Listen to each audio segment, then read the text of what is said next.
Hey, I'm Luke Peterson. I'm Garrett Lindholm. My name is Yusur Yusuf. This is our final case study. We chose to do our final case study on the Fond du Lac Ojibwe K-12 school in Cloquet, Minnesota. Our school is a part of the BIE, which is also known as the Bureau of Indian Education, and it has about 236 students as of 2019. Let's start off with introducing the principal of the school. Bonjour, Ananganukwe Nijnakas. My English name is Valerie Tanner, and I introduced you first in my Ojibwe name, which is Star Golden Eagle Woman. And I am the building principal here at the Fond du Lac Ojibwe School. I've been here in this position for 2.5 years. Something that leads us is what we call our mission statement. And I, of course, have a copy of it on my door here. And it's really, there's 3 main parts to it. And so we always talk about, the first part is really introducing Ojibwe language and culture into the school, or having it in the school, teaching it not only for staff and students, but always being, how do we do this, and what does this mean to Ojibwe people? So that's the first part of it. And the next part is how every learner is going to be challenged. So we give them opportunities and we take them where we're at and move them forward. And the third sentence really talks about how we have high expectations, not only for our students, but also for our staff and also for our community, which is very important.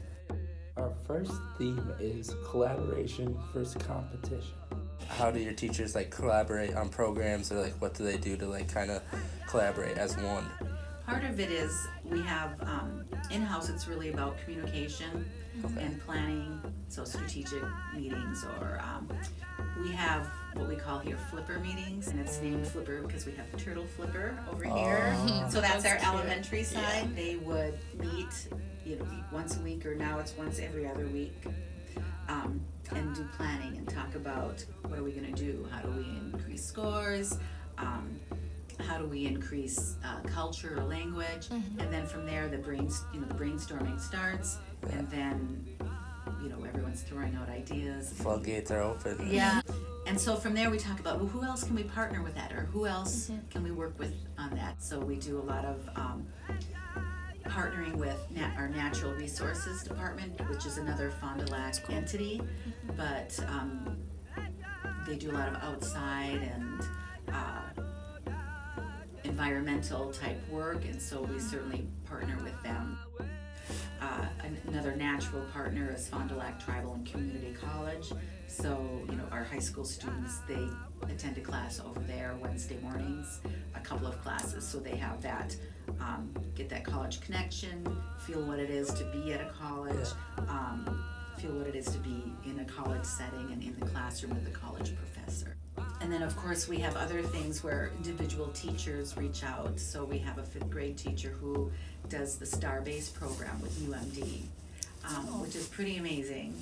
And so they'll go up and attend classes up at that program at the Air Force Base for a week. Do you guys have any type of ranking systems in your guys' high school? No, we don't do that. One of the areas we focus on is attendance. Okay. So we will give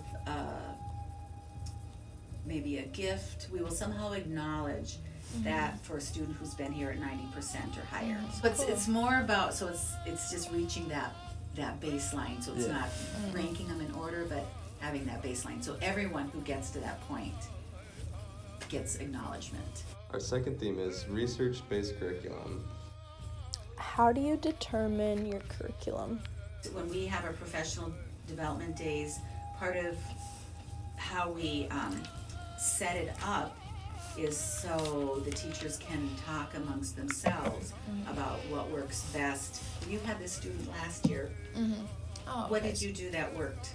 But we also work with an elder or different elders in the community and bring them in to either look at curriculum, review curriculum for us, come talk to staff, and provide additional historical or cultural or language information to our staff here and to our students too. We have a culture curriculum coordinator who helps kind of bridge the gap between the two and making sure that partnership happens. Of course, our language and culture folks, they're part of the community as well.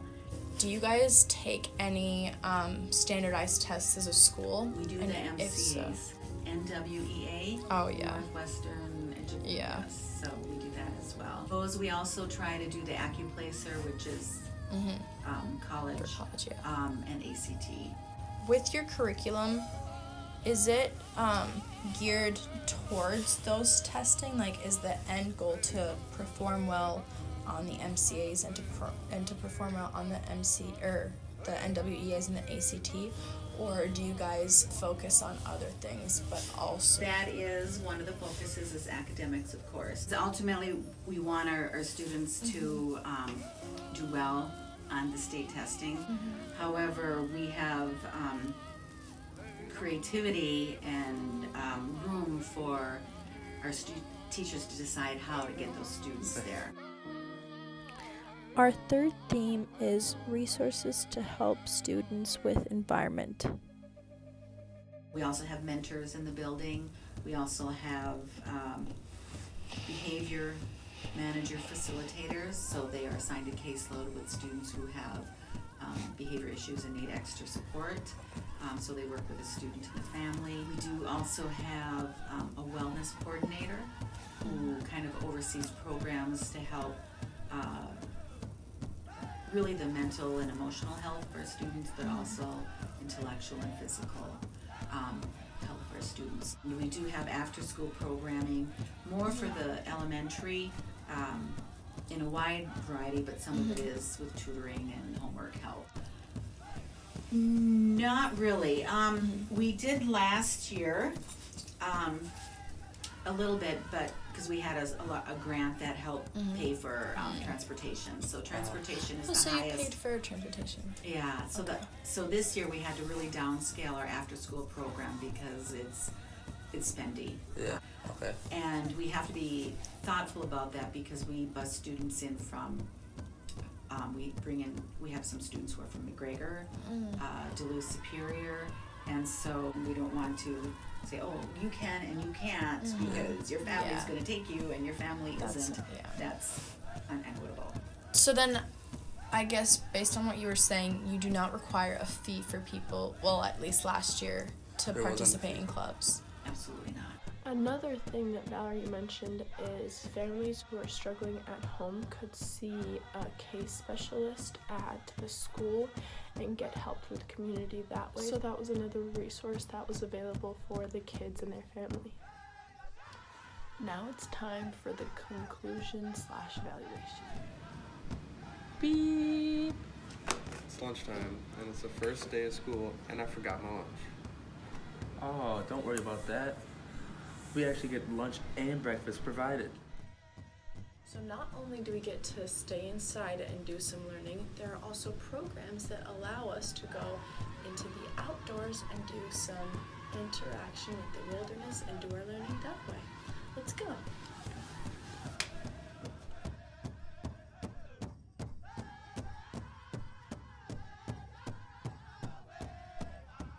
Oh, hey Garrett.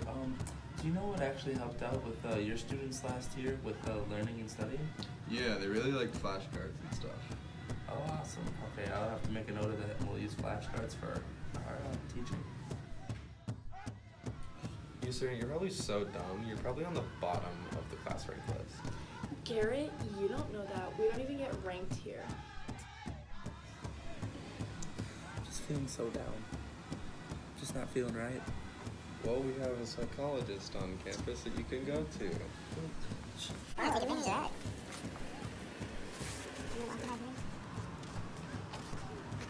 Oh, hi.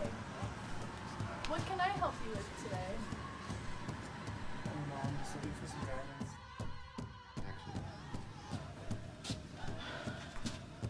Are you kidding? This is the only thing we have in the library. What do I gotta do to get into the school? Well, it is open to the public, Really? but you need to fill out an application. So, I play the violin, and it's a big thing for me. Do you guys have an orchestra? Unfortunately, we don't. We just got a band team put together, so I'm sorry. I don't think we'll be able to fit those needs. Hey, I'm actually looking to join the hockey team. Is there any way that you guys have a team I could join? We don't. We have a couple teams. I can't promise that they're really good, but they're there. But unfortunately, hockey isn't one of them. Thank you for coming to your interview, Garrett. Are there any questions that you have for me coming in, wanting to work as a teacher in the school? Actually, there is. I was wondering if there were any prerequisites for me as a teacher coming into Ojibwe school. There actually isn't. I know that it's an Ojibwe language school, but we don't necessarily require you to know the Ojibwe language. We do hope that you learn or attempt to learn it throughout the years that you are teaching here. But no, it's just like any other school. Oh my god, I got a paper due. How am I supposed to go do this paper and I don't have the resources to do it? There's no computer lab, there's no library open at this time. How am I supposed to complete my assignment? Just a quick summary again. There were some nays in the video, but most of them were due to lack of funding, which is hard for a really small school because they're trying to do good things, but due to resources, they can't. There's obviously a lot more benefits than there were not benefits, which is why we really thought this school was a great one to explore. Also, they wanted us to tell you that if you want to become a teacher, they always want student teachers. Garrett Lindholm, out. Luke Peterson, out.